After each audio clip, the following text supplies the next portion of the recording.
Greetings everyone, this is Jedi Knight Sadamo Slyrom with my Master Trials Holocron of crew skills. Today I'm going to talk to you regarding all of our crew skills, how they fit together, what uses there are, and why you should have crew skills. So let's get started. First, as you will notice, I am in the fleet in the crew skill room. That is located in the same area as your strongholds. This is the crafting crew skills room where we have synth weaving, armor tech, biochem, artifice, arms tech, and cyber tech. Now, specifically for Jedi, there are four that we would be concerned with, and that is synth weaving. That it creates the armor that Jedi wear, as well as might and resolve augments that will increase your strength or willpower abilities, which are the two abilities specifically for Jedi. Artifice, which allows you to create your lightsaber crystals, enhancements, lightsaber hilts, power generators, shield generators, focus generators, and lightsabers, as well as some stronghold items such as your Mark 1, 2, and 3 universal prefab kits, synthetic prefab kits, fabricator prefab kits, universal, a few others, and holocrons of strategy and capacitor crystals, which are big for creating invasion forces for conquest. Biochem is also very nice for Jedi, especially Jedi Knights, Jedi Guardians.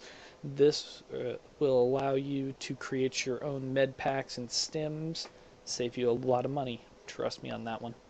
And cyber tech, which allows you to create your own armor, mods, augments.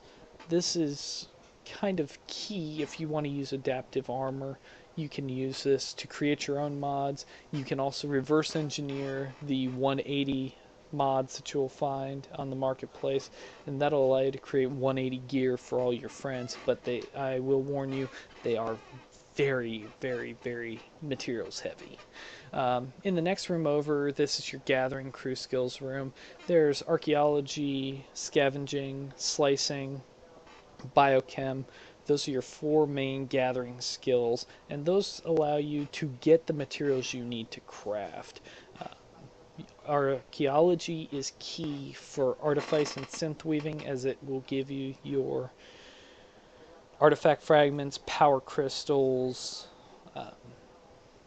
the two main components to crafting for artifice and synth weaving.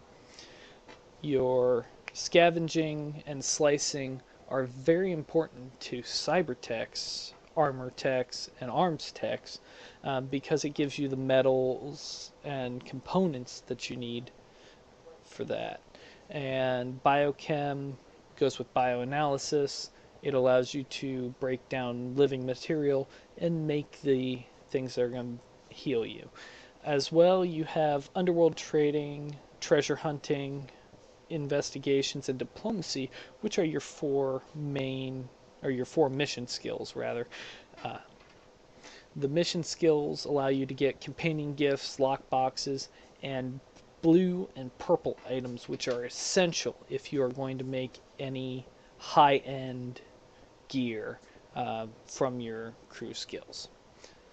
So let's take a look at Sadamo's crew skills menu, and we have artifice, archaeology, and treasure hunting. Like I said, archaeology and artifice almost go hand in hand because you need the power crystals and the artifact fragments to be able to make most of the items listed in the artifice tree. Treasure hunting allows me to get the jewels, the gemstones, that are required to make purple items. And Sunblaze is a grade 4 gemstone. Ice Jewel is a grade 4 gemstone, but one is purple and one is blue, and I will show you why the difference in the colors are so important. So I'm going to select, let's go by level here.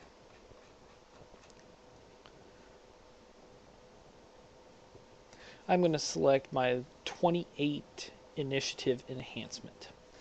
This is the best enhancement I can make right now for my Jedi Guardian.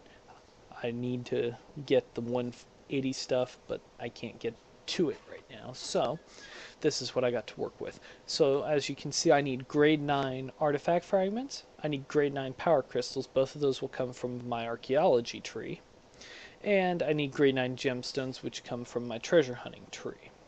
Now, the reason I took artifice on this character rather than synth weaving, cybertech, or biochem is that this character has a boost to archaeology, artifice, and treasure hunting that is not available on some other characters, such as Kira Carson, who is the second companion I get, has a +1 to treasure hunting critical.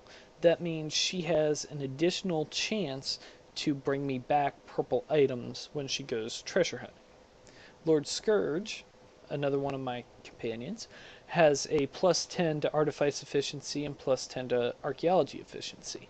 Right now, that doesn't really help me because I have a very low affection with him.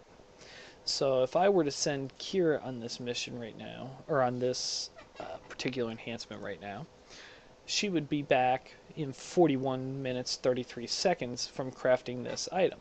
Yet Lord Scourge, who has a +10 to efficiency, would be back in 44 minutes. If I had full affection with Lord Scourge, I would probably have him around the 40-minute mark to come back with this item crafted. Another bonus that I have is I have C2N2.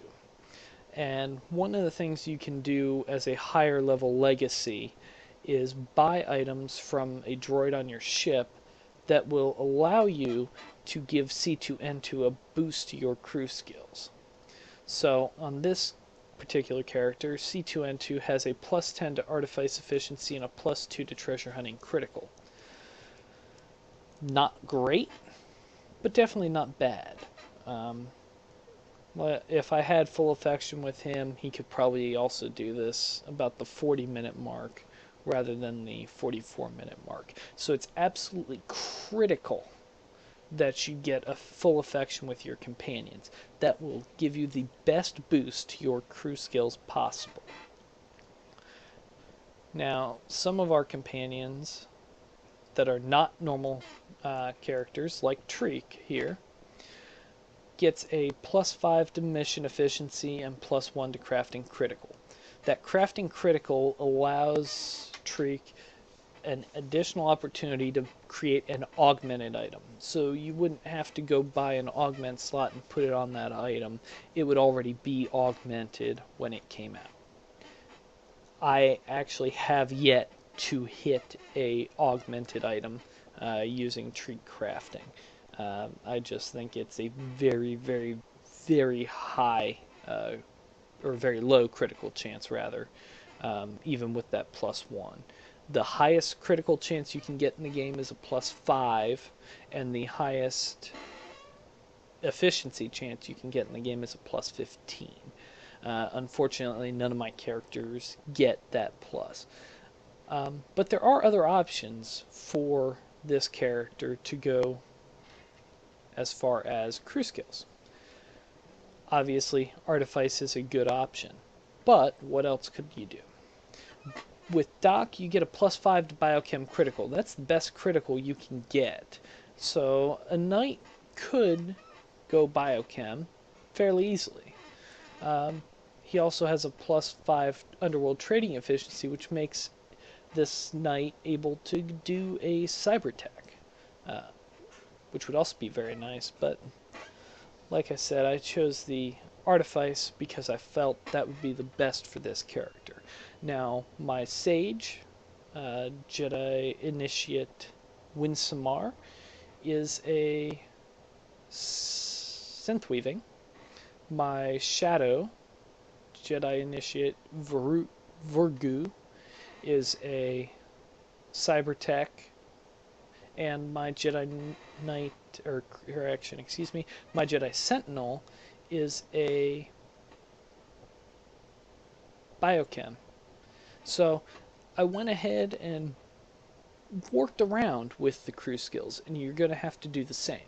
If you are spending money hand over fist buying med packs, then maybe Doc using his biochem would be better for you than artifice, archaeology, and treasure hunting. That's a choice you will have to make on your own. There's also another path called profiteering. This class is really not good for it, but privateers, if you are watching this, would have a very nice option with profiteering. In fact, they are the best class for profiteering with the bonuses they get, and that is taking slicing, taking bioanalysis, and taking scavenging, and all you do is gather those materials while you're wandering around planets and selling them on the GTN. You can make a lot of money doing that. However, you do not have any chance at crafting items, so you will be buying every enhancement you need, every crystal you need, pretty much anything you need you either have to buy or you have to get from a guildmate. Like I said, it's a viable option, but not one that I recommend. Sergeant Rusk, he's got an arms tech efficiency and scavenging efficiency, which again leans credence to your cyber tech on this character, but really, arms tech a Jedi should not need. We don't make barrels, we don't need blasters. We prefer the weapons that are much more civilized. And then bioanalysis and slicing critical. Bioanalysis, again, that leads much credence to a biochem track with this character. Slicing, it could help out with your profiteering, but none of this really screams profiteering to me. So that's why I didn't take a profiteering track on any of my characters, is I prefer to be able to make something for my characters to be able to help them level and not have to spend as much in comms or not have to spend as much in credits to get him geared up. Now we'll take a trip over and I'll show you the layout of our Gathering Crew skills room, which is right here. You have scavenging, slicing, underworld trading, treasure hunting, diplomacy, investigation, archaeology, and bioanalysis. And like I said, each of these fit in with each other, so if you were to take a biochem, it really doesn't make sense to take archaeology because that's not going to help you out. Bioanalysis will get you the materials you need to craft for that particular skill. Cyber tech needs to have scavenging. Arms tech and armor tech also take scavenging. Slicing, like I said, that's more of a profiteering option. There's really no good place to fit that in with your crew skills. Underworld trading, again, goes with anything that makes armor or has to do with weapons. So your armor tech, arms tech, and synth weaving all use underworld trading, as well as cybertech uses underworld trading. Diplomacy really is only good with biochem because of what it gives you.